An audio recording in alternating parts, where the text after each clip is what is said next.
देखिए, सियासी फ़ैसले और सियासी मसलहतें जो हैं वो उसके तहत काम आगे चलते हैं। और माज़ी में जो पार्टियां एक दूसरे के मुकाबले में इलेक्शन लड़ रही होती हैं वो कोलिशन पार्टनर्स भी बन जाती हैं, जैसे मौजूदा केस में भी आपने देखा।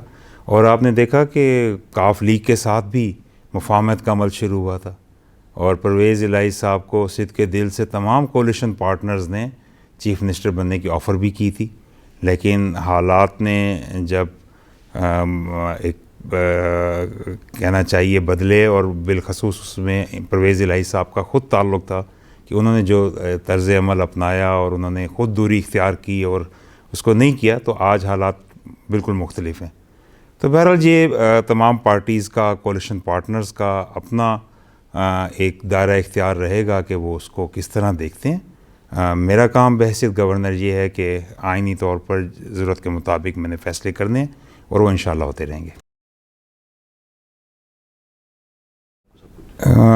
मेरे नोटिस में ऐसी कोई चीज़ नहीं है, लेकिन बहरहाल अगर कोई चीज़ आपस में कहीं कोई बातचीत हो तो बातचीत के दरवाज़े खुले रहने चाहिए, लेकिन फ़िलहाल ऐसा नज़र नहीं आ रहा। और जो इक़दामात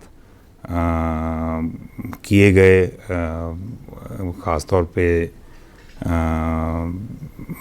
दूसरी तरफ से हुकूमत के मुखालफाना जो मौजूदा हुकूमत है और जो कोलिशन हुकूमत है उसके ख़िलाफ़ मुख्तलिफ़ तरीक़ों से जिस तरह सफ़बंदी की गई, वो अफसोसनाक थी। बहरहाल मैं समझता हूँ कि आगे मामला जब चलेंगे तो चीज़ें मज़ीद खुल के सामने आएंगी।